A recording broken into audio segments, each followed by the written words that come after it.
Di saat pandemi ini, kita lebih banyak berkegiatan dari rumah, dan kemudian juga banyak orang yang membeli makanan dalam jumlah besar dan kemudian menyimpannya di rumah.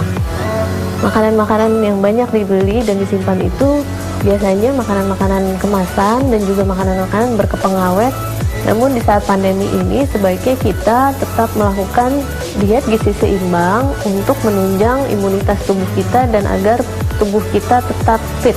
Diet gizi seimbang adalah diet yang cukup untuk memenuhi kebutuhan nutrisi kita, cukup dari segi makronutrien seperti karbohidrat, protein, lemak, dan juga vitamin dan mineral supaya imunitas tubuh kita tetap terjaga. Sumber karbohidrat antara lain dari nasi, roti, mie, biskuit, gandum, umbi-umbian, dan juga lainnya. Sumber protein antara lain protein hewani adalah ikan, ayam, telur, dan juga daging merah. Sumber protein nabati antara lain tahu dan tempe. Dan juga jangan lupa mengkonsumsi sayur dan buah minimal 5 porsi sehari. Semakin bertambahnya korban positif corona memaksa pemerintah melakukan pembatasan sosial berskala besar dan dianjurkan untuk di rumah saja. Hal tersebut akhirnya membuat masyarakat panik buying dengan memborong bahan makanan cepat saji untuk kebutuhan selama berdiam di rumah. Dengan alasan kepraktisan dan bisa disimpan dalam waktu lama, makanan saji ini banyak memenuhi lemari pendingin. Tapi sebenarnya bolehkah mengkonsumsi makanan cepat saji selama pandemi? Selama masa pandemi ini, boleh saja mengkonsumsi makanan kemasan, asalkan tidak berlebihan dan juga diimbangi dengan makanan sehat dan juga makanan segar. Ada beberapa hal yang harus diperhatikan dalam memilih makanan kemasan. Yang pertama, perhatikan jenis kemasan yang digunakan. Bahan makanan kemasan sangat beragam, mulai dari plastik, toples kaca, kaleng, kardus, hingga styrofoam. Hindari makanan yang dikemas dengan plastik kresek hitam, kertas koran, atau kertas bekas. Bahan-bahan tersebut memiliki unsur timbal dan dapat membahayakan fungsi ginjal. Hindari juga kemasan styrofoam karena diketahui mengandung komponen benzena, yaitu salah satu penyebab kanker. Harus diperhatikan pula bahan yang digunakan untuk mengemas makanan karena dapat menimbulkan interaksi secara tidak langsung. Juga dapat membuat makanan di dalamnya berubah dari segi rasa, bentuk, dan juga kualitasnya. Kemudian yang harus diperhatikan adalah kondisi kemasannya. Baik kemasan yang terbuat dari plastik, kaca, styrofoam, atau kaleng, perlu diperhatikan jika ada tanda-tanda berkarat, ada perubahan warna, atau kemasan kertas tampak ada robekan. Yang ketiga yang harus diperhatikan adalah di dalam kemasan itu harus ada izin edar dari BPOM. Yang keempat, harus diperhatikan tanggal kadaluarsa dari makanan kemasan tersebut. Yang kelima, harus memperhatikan kandungan gizi tersebut. Di dalam makanan kemasan tersebut, berapa kandungan karbohidrat, protein, lemak, gula, dan juga lainnya. Hal ini penting supaya kita dapat memprediksi komposisi makanan harian kita yang kita makan.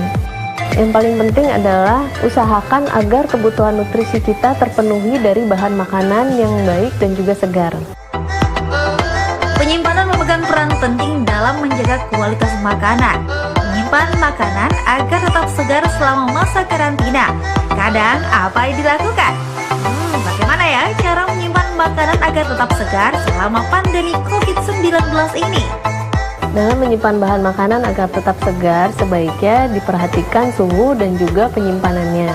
Penyimpanan daging mentah sebaiknya ditutup atau dibungkus yang rapat, kemudian disimpan dalam suhu 0-1 derajat, dan juga dipisahkan dengan makanan matang. Untuk makanan matang sebaiknya ditaruh di rak yang lebih tinggi, dan juga dipisahkan dengan sayuran. Buah-buahan sebenarnya tidak memerlukan kelembapan yang tinggi. Maka dari itu, hindari mencuci buah sebelum dimasukkan ke kulkas, karena dapat merusak atau cepat busuk. Untuk beberapa buah seperti pisang, alpukat, melon, dan jeruk, itu tidak bertahan lama jika dimasukkan ke kulkas. Buah-buah tersebut cukup disimpan di dalam suhu kamar atau di udara terbuka. Untuk buah yang masih dalam keadaan segar, dapat disimpan di dalam kulkas selama 1-2 minggu. Untuk buah yang sudah dikupas, hanya disimpan selama 3-4 hari. Berbeda dengan buah, sayuran membutuhkan kelembapan yang tinggi dan lebih cepat busuk dibandingkan buah. Cuci bersih sayuran untuk mencegah bakteri yang menyebabkan layu dan kekuningan. Kemudian tunggu kering sebelum dimasukkan ke dalam kantong plastik berlubang atau dibungkus kertas. Untuk bawang merah dan bawang putih sebaiknya dijauhkan dari buah-buahan untuk menghindari gas yang menyebabkan kekuningan. Untuk sayuran sebaiknya disimpan di rak terpisah dan khusus hanya untuk sayuran dan hanya bisa disimpan 2-3 hari. Telur dapat disimpan di kulkas selama 3-5 minggu. Namun, sebelum menyimpan telur di dalam kulkas, sebaiknya dicuci bersih dulu untuk menghindari kontaminasi dari kuman seperti salmonella dan lainnya yang dari peternakan. Setelah dicuci, sebaiknya dikeringkan dan kemudian baru disimpan di kulkas. Untuk penyimpanan produk susu, sebaiknya diperhatikan susu itu fresh milk atau UHT, karena untuk fresh milk sebenarnya hanya bisa bertahan 2-3 hari dan juga jangan ditaruh di bagian pintu dari kulkas, sebaiknya ditaruh di suhu yang lebih stabil. Untuk susu bubuk, setelah dilakukan pengolahan atau sudah diberi air, sebaiknya langsung dikonsumsi dan tidak disimpan. Untuk dairy product seperti keju, yogurt, dan lainnya, sebaiknya disimpan dalam kemasannya. Jika sudah dikonsumsi, sebaiknya dipindahkan ke wadah yang tertutup. Untuk makanan sisa yang mengandung daging, sebaiknya sebelum disimpan itu dipanaskan dulu hingga melewati suhu 70 derajat.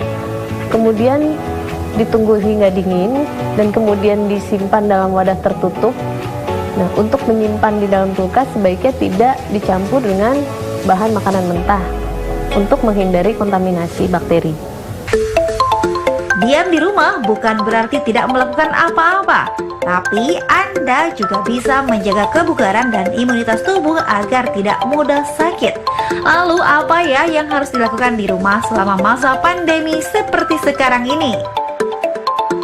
Jadi selama masa pandemi ini sebaiknya kita makan dengan gizi seimbang agar imunitas tubuh kita terjaga. Makanan gizi seimbang yang cukup karbohidrat, protein, lemak, dan juga vitamin dan mineral. Kemudian jangan lupa untuk mendapatkan vitamin D, berjemur sekitar jam 8 sampai jam 10 selama 15 sampai 20 menit dan juga olahraga yang teratur.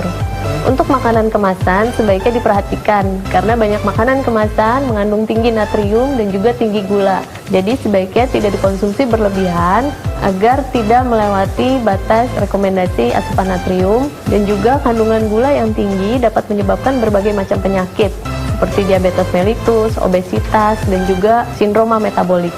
Hindari makanan yang mengandung minyak trans seperti makanan-makanan yang digoreng. Konsumsi asupan serat yang cukup dari sayur, buah, kacang-kacangan, kemudian produk grain, dan juga agar. Jangan lupa untuk mengkonsumsi air putih yang cukup sesuai rekomendasi, yaitu 2 liter per hari atau 8 gelas per hari agar tubuh tetap terhidrasi dengan baik. Nah pemirsa, jelaskan ya, jangan hanya mengkonsumsi makanan cepat saji saja selama masa pandemi ini, tapi juga harus diimbangi oleh buah dan juga sayuran supaya tubuh tetap sehat dan virus pun enggan hinggap.